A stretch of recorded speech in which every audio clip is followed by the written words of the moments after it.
Burton, where's the boss? I've got to tell him something. Beats me, sister.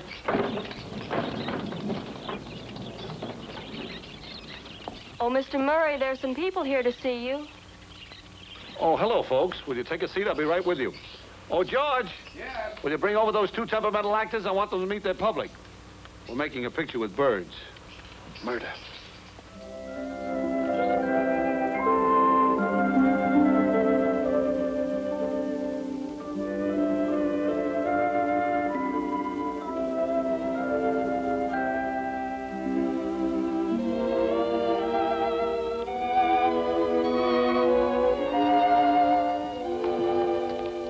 Here they are, Mr. Murray. Folks, these are the stars of our picture, Bill and Coo. Say, George, don't you think that Coo's makeup is a little heavy around the eyes? I hadn't noticed. Maybe so. Makeup. Makeup. Makeup. Makeup. Here you are, Mr. Burton. Oh. Oh, aren't they cute? May I feed them? I doubt they'll eat. They just came from lunch. Say, George, have you perfected that trick where the bird walks the tightrope carrying the parasol? Well, I think they've got it. I'd like to see that before the picture starts. Coming right up. Did I understand you to say that a bird walks a tightrope carrying a parasol? Yes. What's wrong with a bird carrying a parasol?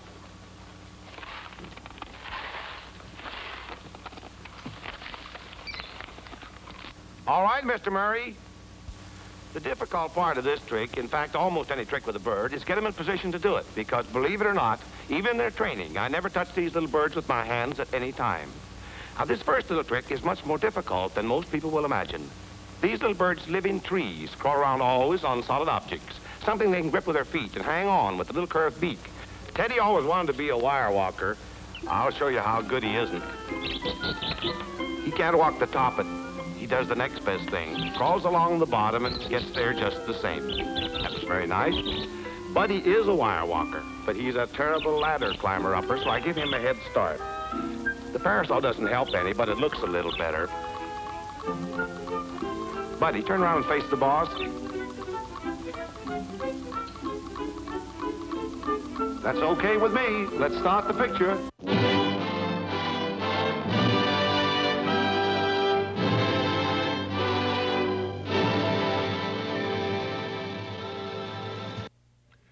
Academy Awards are Hollywood's most cherished possessions. They're won every year by the best actor, actress, writers, directors, technical men and women, and of course the best pictures of the year. So when two little lovebirds, one from South America and the other from India, get recognition from the Academy of Motion Picture Arts and Sciences, incidentally the first and only time in their history, I feel you're entitled to a little explanation. Now, the two stars of our picture, Bill and Coo, were members of a theatrical act called George Burton and His Lovebirds that appeared in a stage show of mine for a number of years out here in Hollywood. And the thing that impressed me as I watched them night after night perform was that they never flew. Now, he didn't clip their wings. He just taught them always to walk. And when they walked, they were like little people. And I felt if they were little people, you could write a story about them. And here's a story.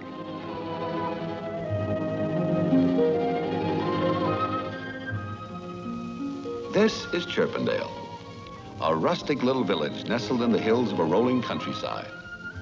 Oh, don't bother to look it up in your atlas. You won't find it there. It's just one of those little out-of-the-way places we city folks seldom bother to drop in on. And it's a shame, too. There are so many interesting things to see in this world if we'd only look for them. The inhabitants of Chirpendale are pretty much the same as those of other small communities. They have their busy streets, their stores and shops bustling with workaday business.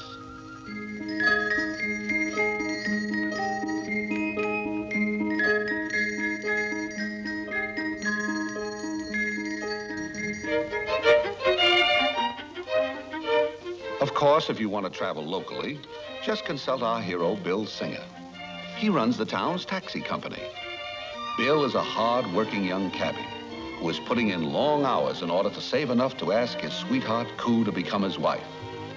Coo is the daughter of one of Chirpendale's wealthiest citizens, while Bill comes from across the railroad tracks, where his mother boards chicks and takes in washing. But let's take a look down the main stem, 42nd Street and Birdway. As we amble down this busy thoroughfare, we pass, among other things, the meat market, where they sell worms, 10 cents a link. And here is the palatial Chirpendale Theater. They play some pretty good pictures in there. I have to see that. I never did find out who done it.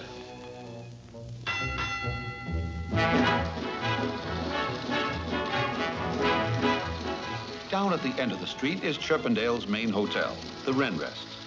Coo's father owns this establishment. As a matter of fact, there's Coo gazing out of her penthouse now. She's most likely hoping to catch a glimpse of Bill.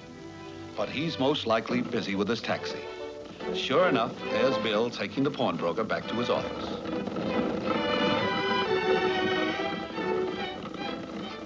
Up at the end of the street is a village church, the wee Kirk of the Feather.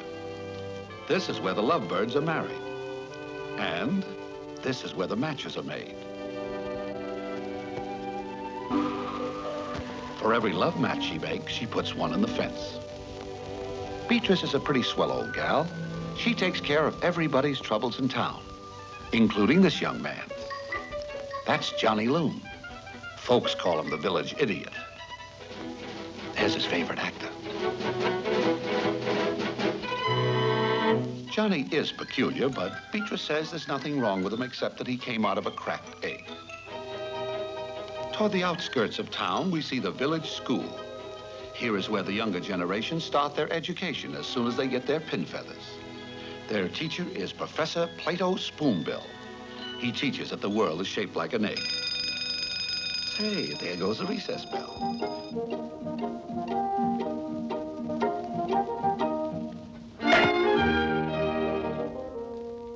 Of course, our hero Bill Singer has no time for recreation. Here he is taking Mrs. Falcon down to the hotel.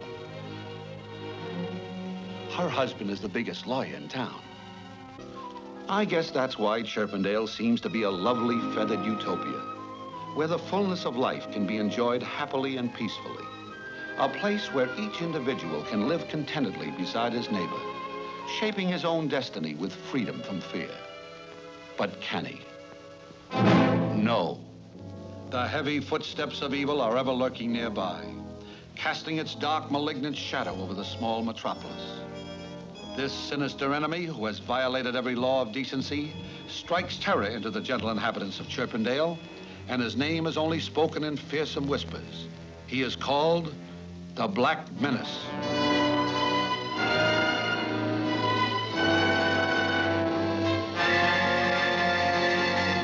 Throughout the ages, he and his kind have preyed on the friendly little people of the wood, despoiling their nests, stealing their eggs, and carrying off their young. He mocks and sneers to show his contempt for the forces of justice. But Chirpendale is not asleep. Not too far away in a secluded spot, the citizens, under the leadership of Bill Singer, are working on Operation Scarecrow. Every day after work, you'll find Bill toiling diligently with his neighbors to bring about the destruction of the Black Menace. In addition, Bill has worked many nights developing a new bait with a secret formula. Hey, Charlie, push that wagon out of the way. I want to show these folks Formula 303. There it is. Surefire crow bait. Of course, having a bait in a trap is one thing, but catching the Black Menace is another. Because, believe me, he's a crafty, tough hombre. But, for the moment, let's turn our thoughts to lighter things. For this is not the time for morbid fears. It's a day for laughter and gaiety. The Starling Brothers Circus is in town. The big show is tomorrow, but the parade's today. And here it comes up the street now.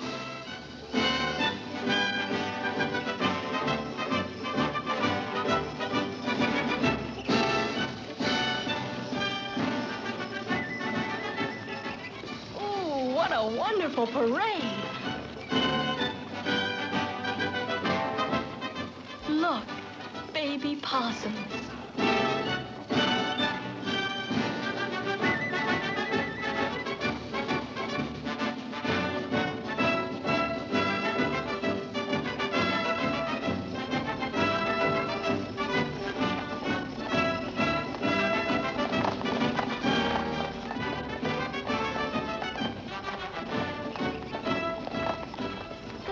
performers. Panthers and tigers. Everyone is down watching the parade. That is, everyone except Ma Singer. And she couldn't go because she had to work.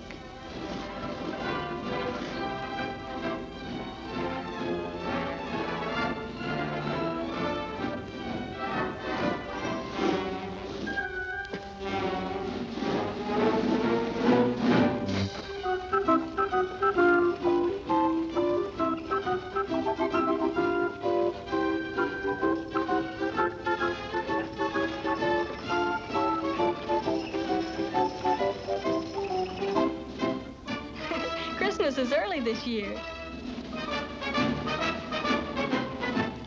And so is Thanksgiving. Oh, no. Not Ben-Hur.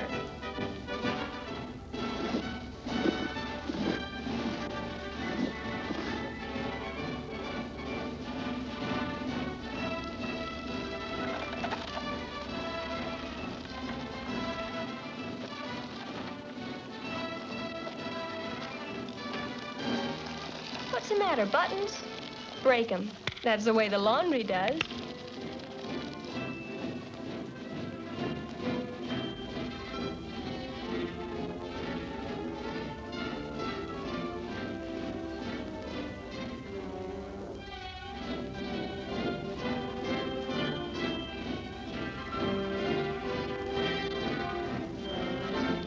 Well done, Ma Singer. Your work is finished. But his is just beginning.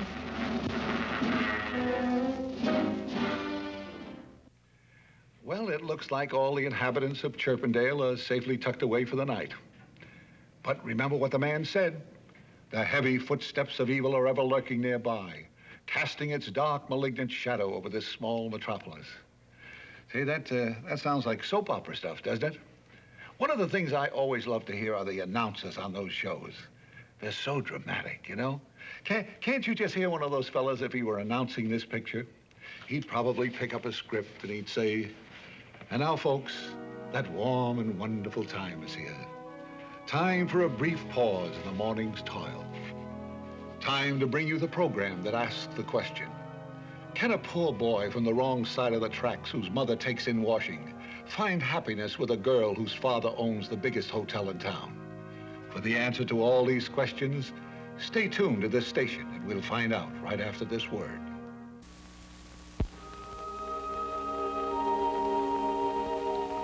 Well, the day is over, and night has fallen on Chirpendale, with the moon casting its soft, luminous glow over the drowsy little hamlet. Most of the little guys and gals have gone to bed to rest up for the big day at the circus tomorrow, but a few linger on. Like these two sweethearts, Bill and Coo. These two kids really have it bad, and it's so natural. For in Chirpendale, love, happiness, and contentment blend together in harmony, like the soft chord of a great composer's masterpiece. Come a little tune like lovebirds do, live a honeymoon your whole life through.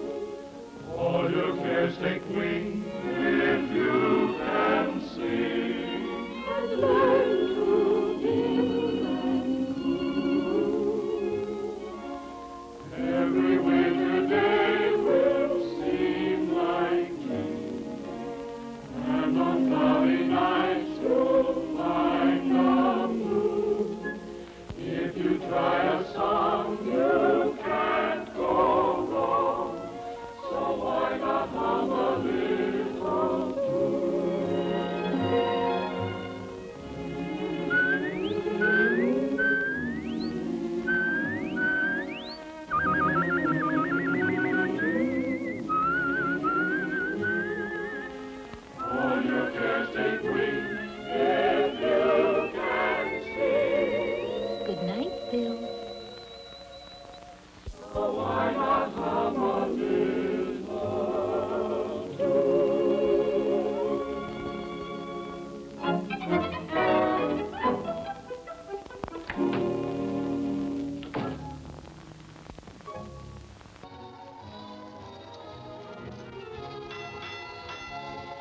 course, Chirpendale hasn't completely rolled up the carpet.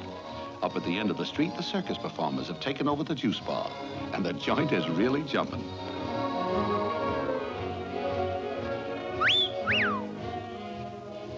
There's one in every town.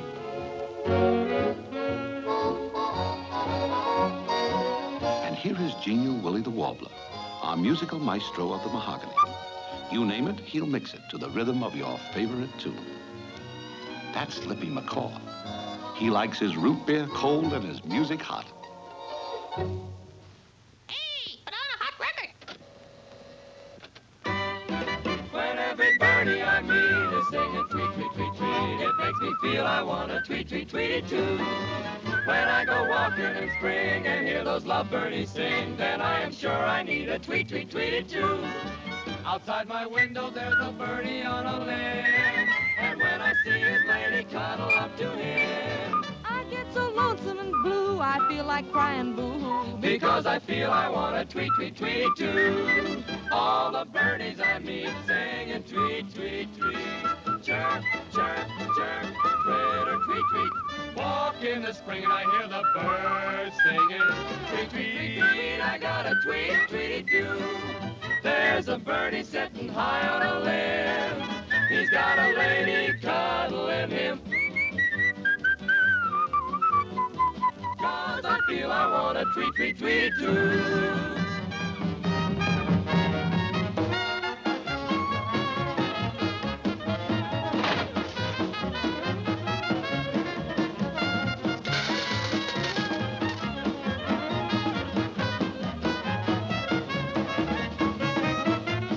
Somebody hit it, huh?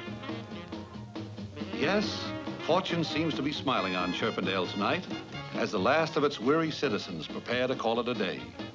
When suddenly, out of the night, without warning, the Black Menace strikes.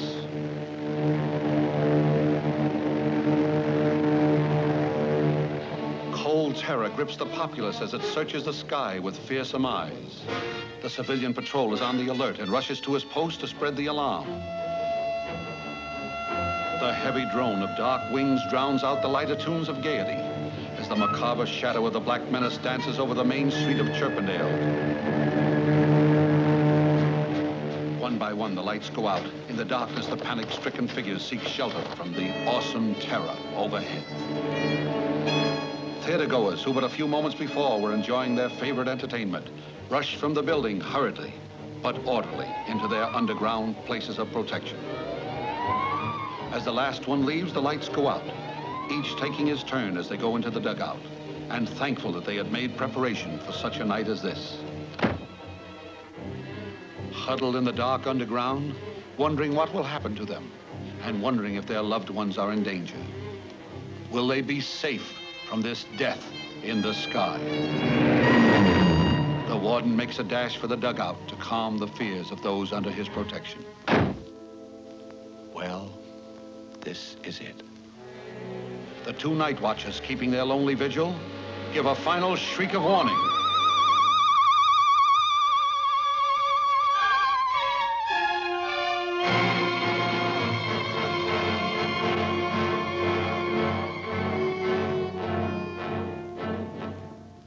Alone with fear clutching her heart, Koo casts a wary eye on this monster.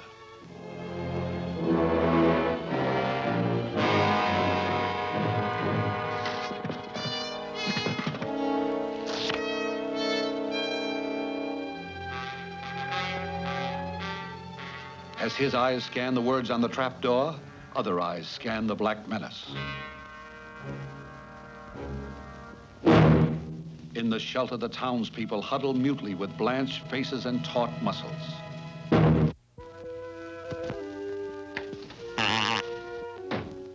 Stunned by this bold impertinence, he turns to wreak vengeance with acts of vandalism as the night watch follows his every move. Cautiously, he eyes the streetcar. What is this strange contraption? A booby trap? Deep under the ground, there is a deathly quiet. With slow, measured tread, the dark invader stalks toward the next objective of his fury, the Renrest Hotel. Inside his evil mind, a crafty plan is taking shape. His sadistic brain is working furiously when suddenly a fiendish inspiration possesses him. He is going to use the greatest of all destructive forces, fire. Seeking to put his plan into operation, his sharp eye fastens on the picket railing in front of Beatrice Fairfinch's house, the match fence. Ironically, what seemed to her an innocent, humorous display of her vocation now becomes an instrument of death and destruction.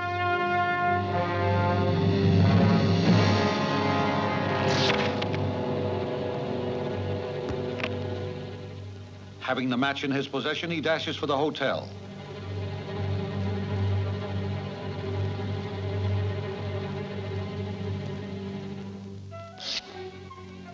Holding his fiery torch, he goes to the rear of the hotel and drops it in a pile of rubbish.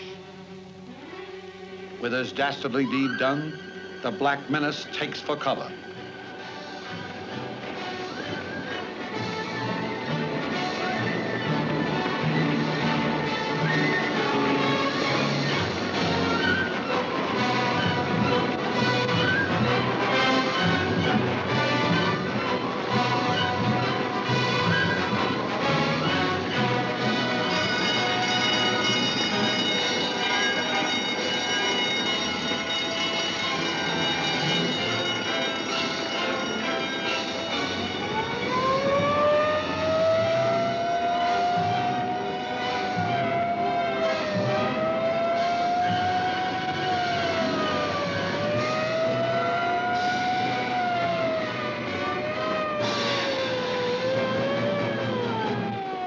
To arrive at the scene is the hook and ladder. But this is a 3-alarm fire, and all volunteer firemen are called to duty. Awakened from his sleep, Bill Singer dresses quickly and rushes out into the night, makes his way to the firehouse, just as the fire chief slides down the pole and takes his place on the pumper. Bill, grasping the tongue of the engine, starts out. To the clang of bells and the shriek of sirens, Bill surges forward on his mission of mercy.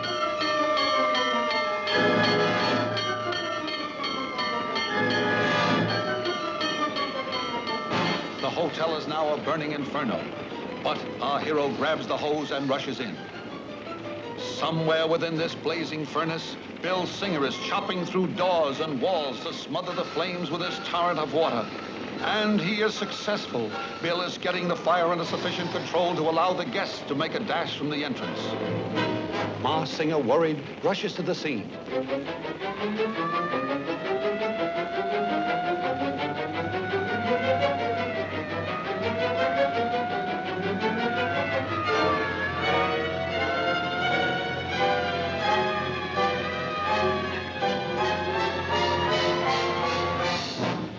Bill Singer, of course, is the last to leave the building, convinced that all are safe.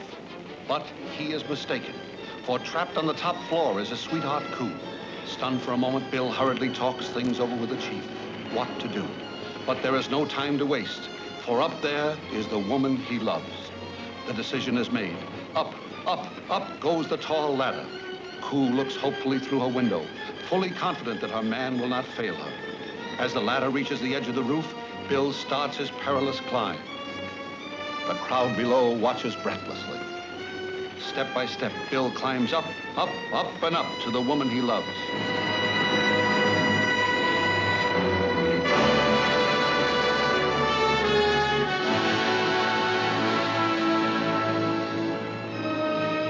Below, the sound of crashing glass tells him that Bill Singer has broken through. Ma Singer is thrilled and happy at her brave son's daring rescue, but not so with the Black Menace. He glares with hatred at his nemesis with the check tie. Our hero and his loved ones are congratulated that all have come through safely without loss of life. But there is no happiness in the heart of the Black Menace. All right, Mr. Check Tie. Tonight you have foiled me. I will go. But I shall return.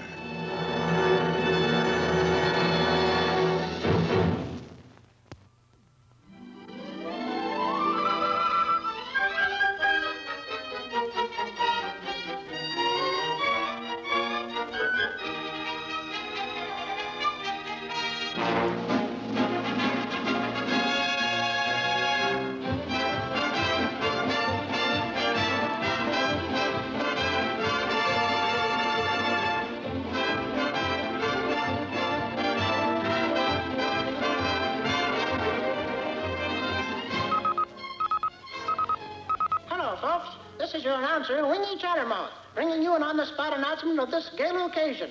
Here in the park, Bill has just helped his fiancée, Coo, into the balloon. And listen to that crowd cheer. I think the celebration is about to begin, so I will now turn the microphone over to His Honor, Mayor Gadwell Bentby. All right, folks, gather round. Gather round and join me in song. Ready? 1, 2. Off to the circus, no work, your work as we toss our cares away.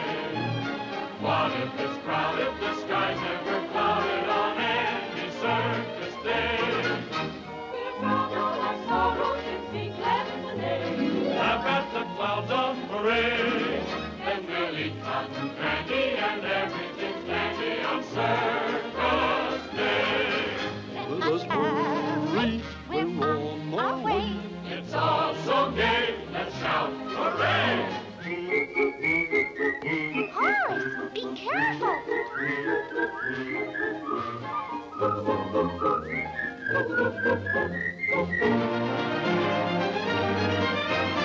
Off to the circus, no worry or work as we toss our cares away. What if it's crowded, the sky's never clouded on any circus day?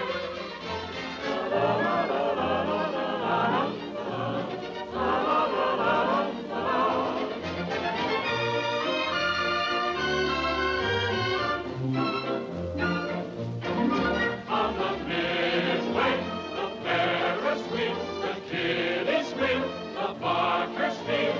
Step right this way, folks, the best show on earth. We guarantee you'll get your money's worth. Colossal!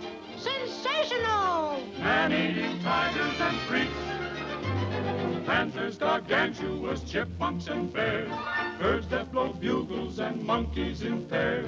Fill up on yummies. Get pains in your tummies. On Circus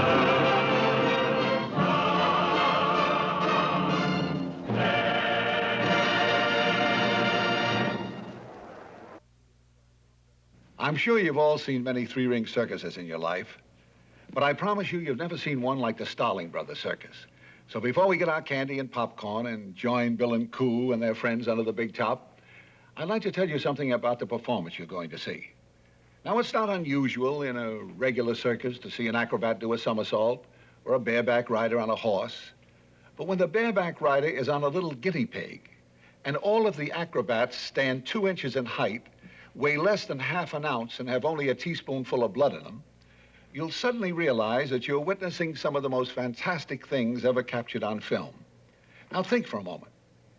Can you, in your wildest imagination, visualize 300 little birds walking down a midway, entering the big top, taking their seats in the grandstand, and turning around and watching a three-ring circus? Well, that's exactly what you're going to see right now. Hey, it sounds like the big show is ready to start.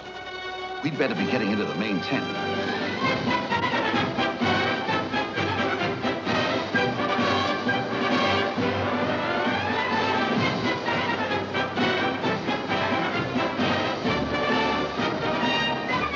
Step forward to the main tent, folks. Step back, boys, step back. You bother me, boy, when you get off the platform.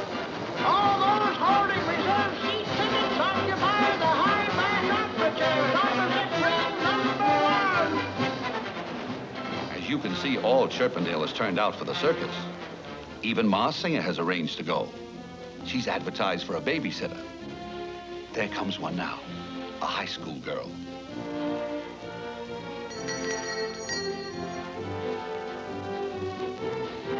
Well, come on, start sitting.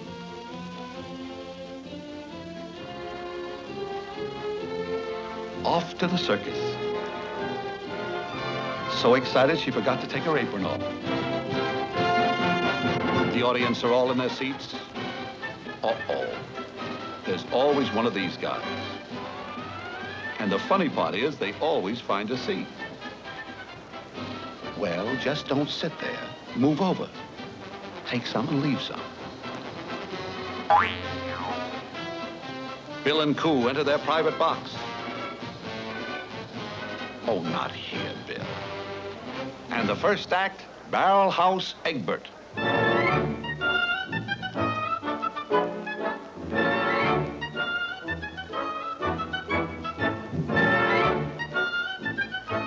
Hurry up, Ma. The show has already started. Put your money up there. All right, Bud. We're watching you. Put it in the till.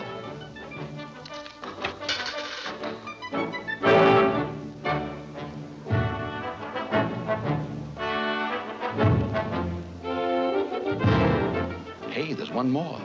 Go ahead and do the last one. Thank you.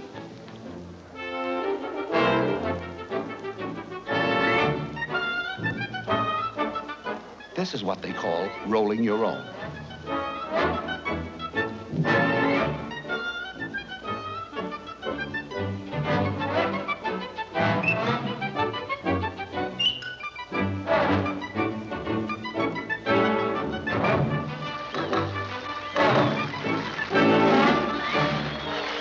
And there's Ma Singer, having the time of her life. And now the three-ring circus has started. In the middle ring is the weightlifter. In the number 2 ring, the bareback rider. Fine place to take a bath.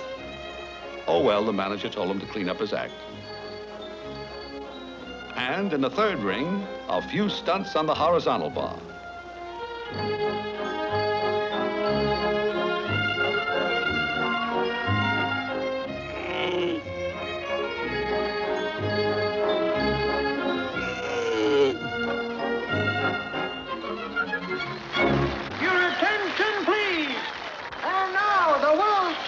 Motorcycle rider, Cannonball Twitchett, will attempt to break the world's record of 150 miles an hour right before your very eyes. Here he is, Cannonball Twitchett. All right, Cannonball, let's go.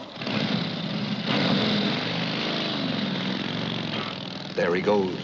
5, 10, 15, 20, 25, 30, 35, 40, 50, 55, 60, 65, 70, 75, 80, 85, 90, 95, 100, 15, 110, 115. But the audience is going wild. 135, 140, 145, 150. He did it. Thank you, Cannonball Twitchett. Thank you, Cannonball Twitchett. Oh, something's gone wrong. Cannonball can't stop that motorcycle. Hold on, Cannonball. Hold on. We'll have to get on with the show. The somersault is one of the most difficult tricks for a bird to perform. Montgomery, after months of practice, learned to do this trick. The only reason he's preparing so much is that he doesn't want to fall off the mat. He's never fallen off in his entire career. Oh, well, there's always a first time.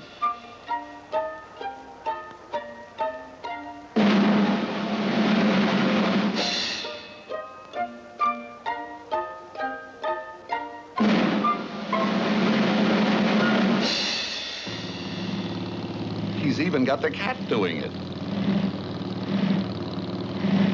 Next act, drop along and feather bee. Acrobats. This is drop along, showing how to do a flip from the horizontal bar. He's doing this as a warm-up for his partner. And this is Featherby, star of the team.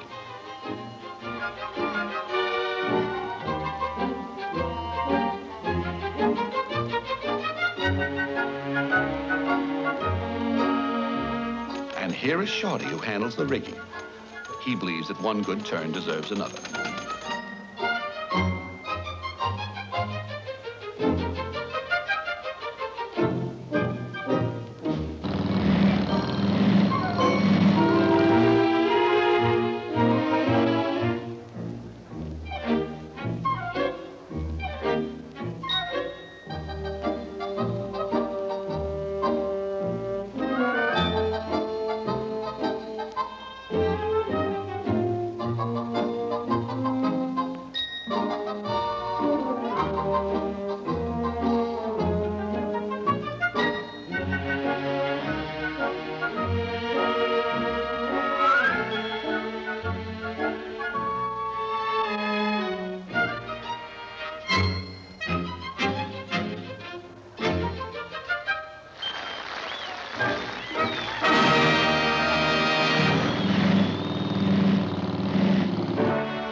And now our prima donna, Tilly Titwillow, on the Roman rings.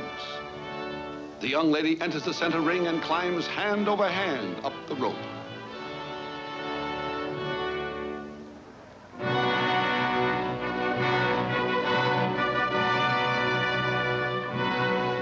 This guy has the softest job in the circus.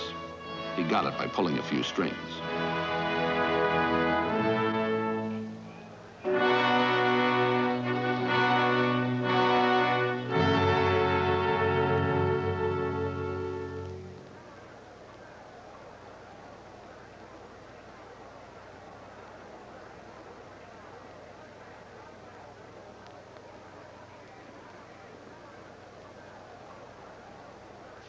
Tilly is taking her time to see that her grip on the rings is just right.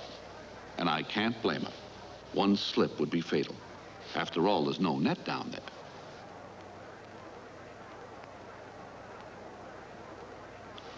Uh-oh, she's still having trouble with that right ring.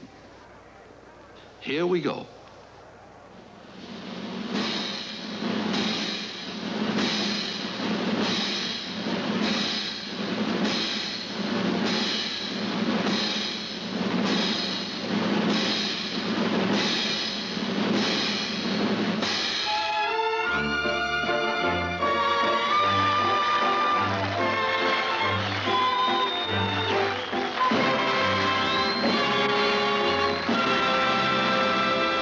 Look, Cannonball is running out of gas.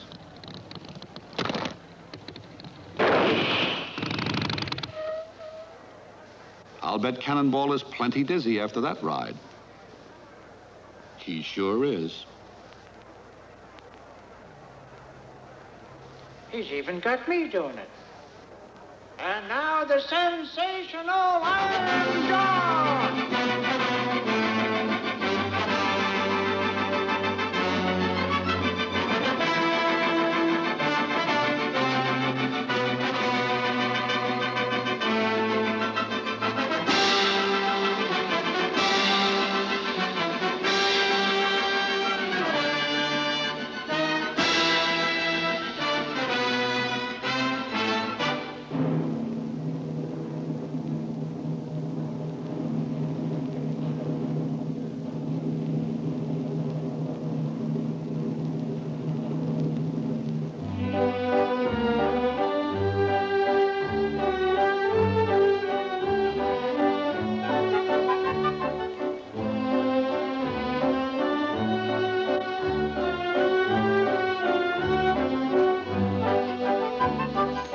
Shorty, you've got 2 lives in your hands now.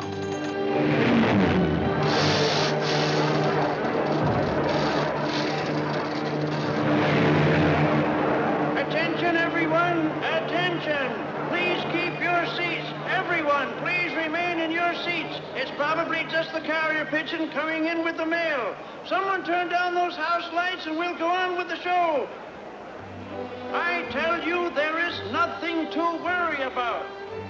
Maybe not, but I think we'd better take a look around town. Yes, there is something to worry about. With the entire population of Chirpendale gathered under that big tent and in danger of being trapped, if only there was some way to warn them. But there's no one in town. I'm wrong. There's Johnny Lou. Now, if only his pixelated little mind can grasp the importance of this situation. And I think it has. Johnny, mounted on his faithful steed of knotty pine, gallops off to spread the alarm. But can he evade this monstrous enemy as he slowly treads the main street in search of his prey? Uh-oh.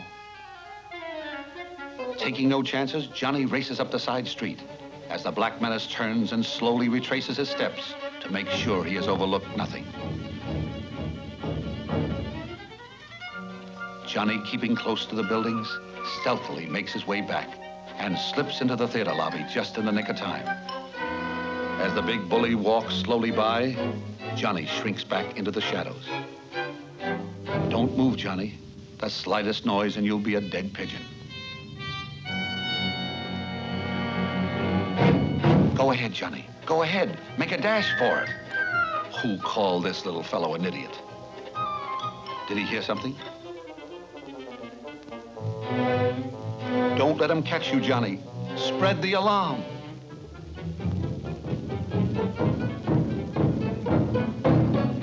But back under the canvas top, true to the tradition of show folks everywhere, the performers carry on as if nothing had happened. Here we see Bertha Backslider climbing up to do her death-defying thriller.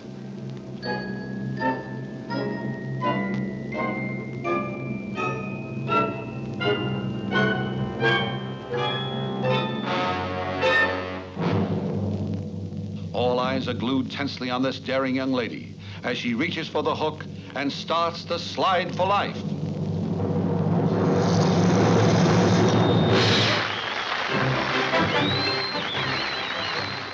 She takes her well-deserved bow in front of the royal box. But where is Johnny Loon?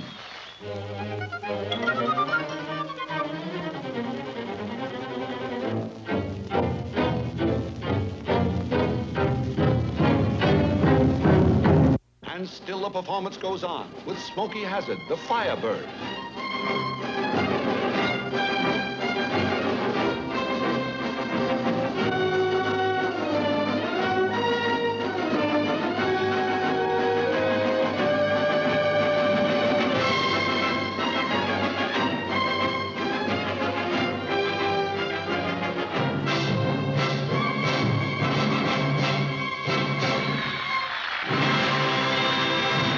Hurry, Johnny, hurry. The crow is coming. The crow is coming. The crow is coming. The crow is coming. The crow is coming. The crow is coming. Could they be hearing right?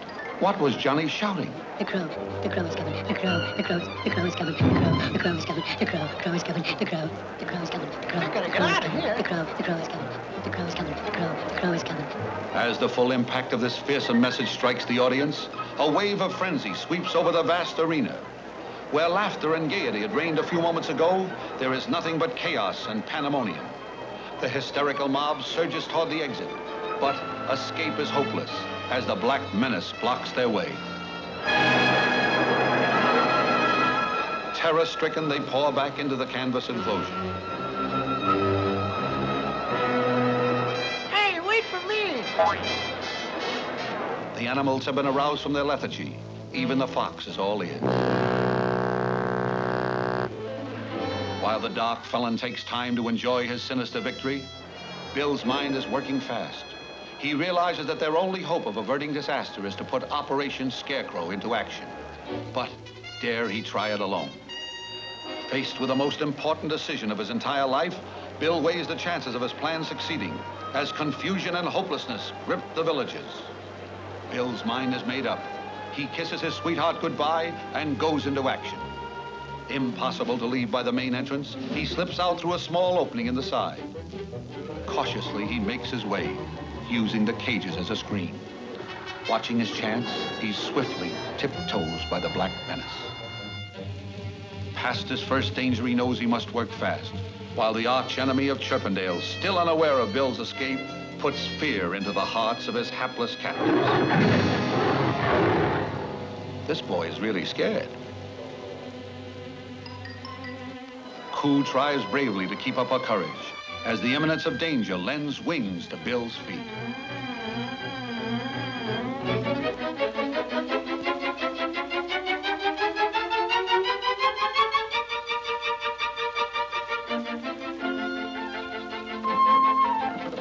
He'll need his taxi to speed up his plan and secret formula 303.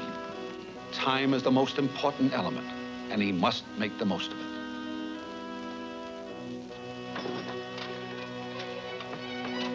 Now, if it will only work.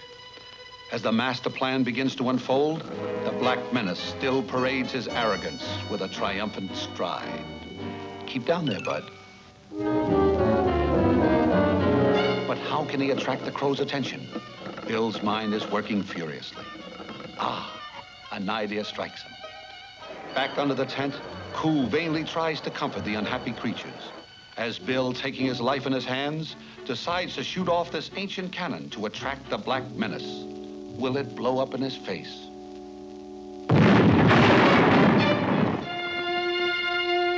To make doubly sure, Bill reloads and fires it again.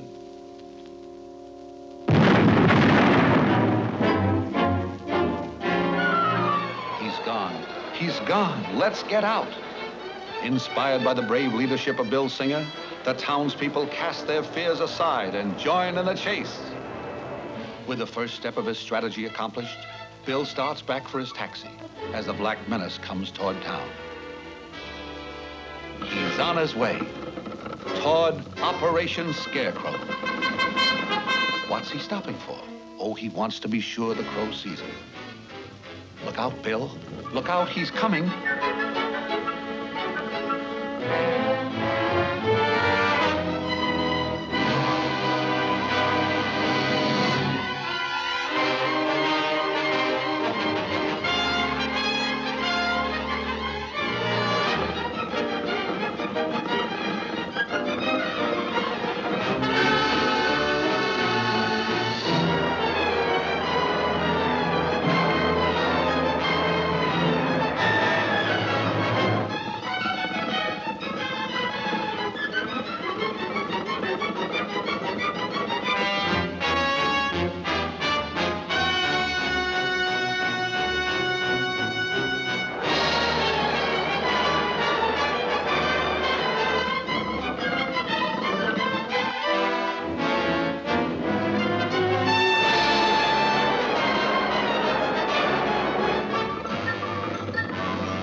Made it.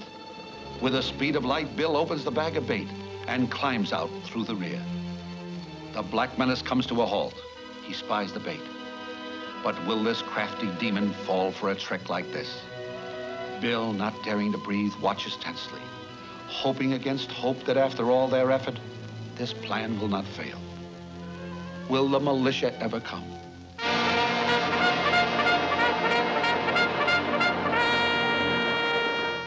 The Black Menace enters the doorway. Come on, Bill, come on, spring the trap. He's done it. He's done it. Yes, after months of preparation, Operation Scarecrow finally paid off. With cries of delight, Bill's friends and neighbors rush in to congratulate him. Once again, he is the man of the hour. But the malignant eyes of the Black Menace blaze with hatred at his captor. The villagers swarm up over the rustic Bastille, proud of their glorious victory, proving once again that no matter how small people are, they don't have to be bullied by anyone if they'll just stick together. Well, the circus is packing up and getting ready to move on, and the gaudy caravan is taking its cheer to other places.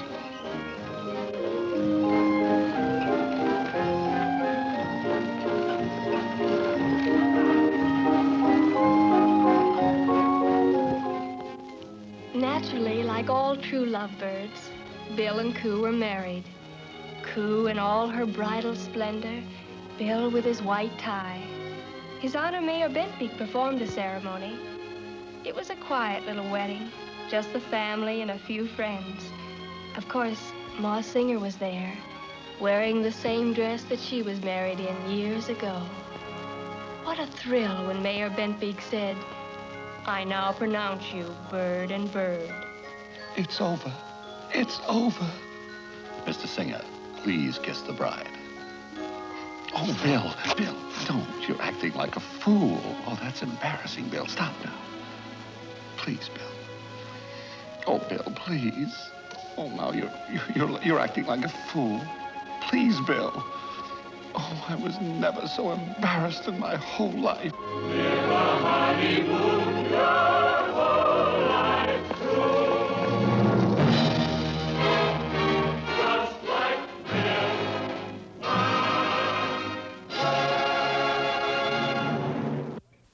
Ingrid Bergman made the presentation when Ken Murray was honored with his Special Academy Award for Bill and Coo. At the time, to conserve metal, these smaller plaques were temporarily used, with the promise that they would be replaced. A short time later, the executive director of the Academy, James Roberts, made good that promise.